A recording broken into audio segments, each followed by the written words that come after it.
अंजनगावचं प्रकरण होतं, तुम्ही जाणार होते. आता प्रकरण मिटलंय, गावकऱ्यांनी स्थानिक पातळीवर हा विषय संपवलाय. काय पुढची भूमिका असणार? नाही, चांगलं झालं की आपल्या आपल्यातला वाद मिटला. शेवटी छत्रपतीचा सन्मान करणं ही आपली सगळ्यांची जबाबदारी आहे. छत्रपतींना आपल्या सगळ्या समाजाला एकत्र ठेवलंय आणि त्याच विचारानं आपण सुद्धा पुढे जाणं खूप गरजेचं आहे. खूप आनंदाची गोष्ट झाली. रात्री पण SP साहेबांनी सोलापूरच्या सांगितलं होतं की आम्ही बसून 100% मिटवणार आहेत. म्हणूनच मग आम्हाला जाहीरपणानं आपला दौरा टाकता आला नाही. परंतु कौतुक करतो मी सगळ्यांचं की पुढचे होणारा मोठा वाद ह्यो टळलाय. आता याच्या पाठीमागं कोण होतं, काय होतं हे पोलीस प्रशासनानं शोधून काढलं पाहिजे. परंतु खूप चांगलं झालं की हा वाद मिटलाय. दोन्ही बांधव धनगर आणि मराठा गुण्यागोविंदांनी गावात नांदतील. फरांदे बाबांचाही मला काल फोन होता की तुम्हाला यावंच लागतंय. ते धर्मगुरू आहेत धनगर समाजाचे, आणि मराठा समाजाचा एक फोन होता की तुम्हाला यावंच लागणार आहे, आपण बसून तोडगा काढू. मी त्याच वेळेस बाबाजींना, म्हणजे फरांदे बाबाजी आहेत, त्यांना शब्द दिला होता की शांततेत बसून वाद 100% मिटला जाईल, वाद कुठेही होणार नाही. ते काय आता असते 4-2 असते, ते हुल्लडबाजी करतात, इकडचे 4-2 तिकडचे 4-2. म्हणून एवढा मोठा प्रेमानं वागणारा राज्यात समाज मराठा आणि धनगर यांच्यात वाद निर्माण होऊ द्यायचा नाही, या भूमिकेत मी 4 दिवसापासून सलग होतो आणि ते खूप चांगलं झालं की तो वाद मिटला. पण ते लक्ष्मण हाके, म्हणजे हा वाद आधीच मिटला असता, गावाचा विषय होता. ते तिथं जाऊन आंदोलन करत होते, काल पोलिसांच्या अंगावर गेले. त्याचं सोडून विचारा काय, ते जाऊन तिकडे. आता तुम्ही तिकडे जाणार आहे की नाही? काल तुम्ही ठरवलं होतं बाबा जाणार. नाही, आता मिटलं म्हणल्याच्या नंतर चांगलं झालं ना. आता काय जाण्याची आवश्यकता नाहीये. मिटलं नसतं तर मी शब्द दोन्हींना पण दिला होता, मराठा समाजाला पण आणि धनगर समाजाला पण. मी 100% येणार, आपण वाद होऊ देणार नाहीत कुठल्याच परिस्थितीत. धनगर मराठा तोडगा सन्मानानं काढला जाईल. धनगराचा सन्मान होईल, मराठ्यांचा पण होईल आणि छत्रपतींचा पण सन्मान होईल. हे सगळ्या तिथलं देवस्थान आहे खेलोबांचं, या सगळ्या देवस्थानांचा सुद्धा सन्मान करून योग्य तोडगा काढणार आणि हे शांततेत मिटणार, हे त्याच दिवशी मी कालच सांगितलं होतं. त्यामुळे ते मिटलं, आता खूप चांगलं झालं. आता काय नंतर 1-2 दिवसांनी जाऊन मराठा समाजाची त्या गावातली भेट घेऊ आणि धनगर बांधवांची भेट घेऊ आणि ते मला वाटतं फरांदे बाबाजींची आम्ही तिथं जाऊन भेट घेऊ. यापुढे तुमचं दोन्ही समाज बांधवांना काय आव्हान असेल? अरे बाबा, आव्हानाला नाहीच आहे ना काही. आमचं वादच नाहीये. लावला जातोय का काय अशी मला शंका येते. लावला जातोय की काय?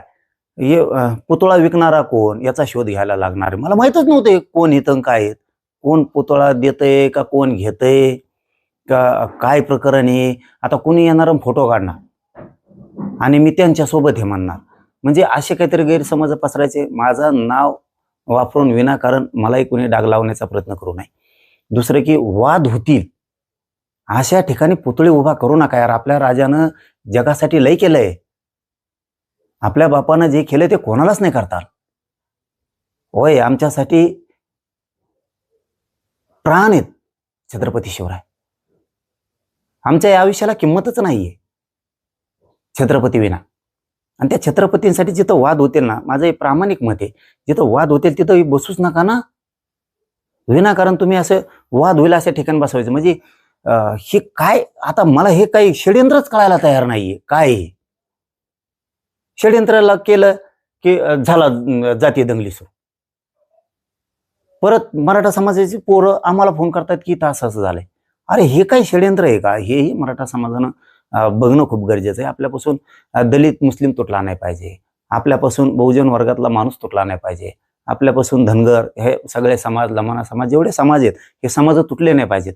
मग हे मराठ्यांपासून तोडण्याचं कोणाचं काही षडयंत्र आहे का? हे सुद्धा मराठा समाजाने बघितलं पाहिजे, विचार केला पाहिजे याच्यावरती.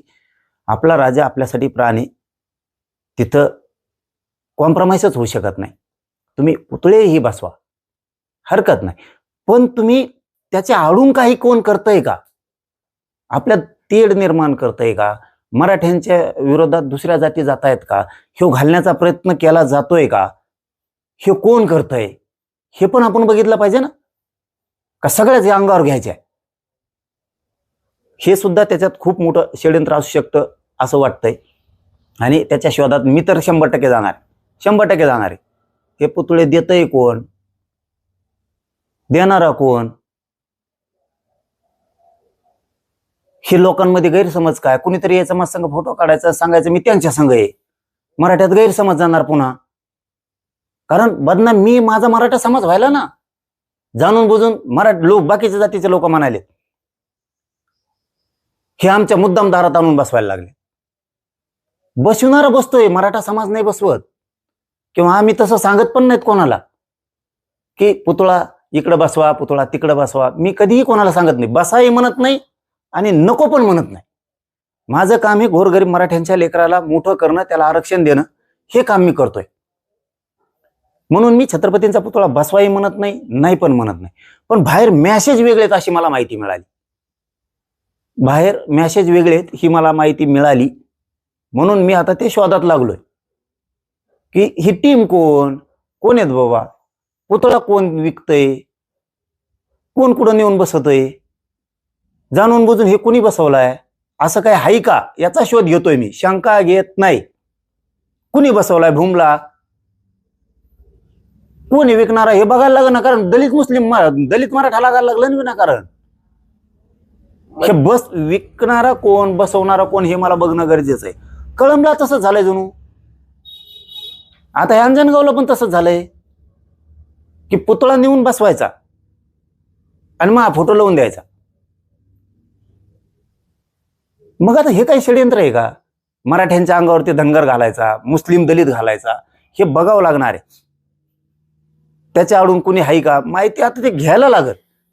जो कोणी विकतोय घेतोय यांची प्रामाणिक विचार असू पण शकते, पण याच्या आडून हा पण डाव आहे का हेही बघावं लागणार आहे. कारण हे कोण पुतळी विकतोय हेच मला आतापर्यंत माहित नव्हतं, माहितच नाही.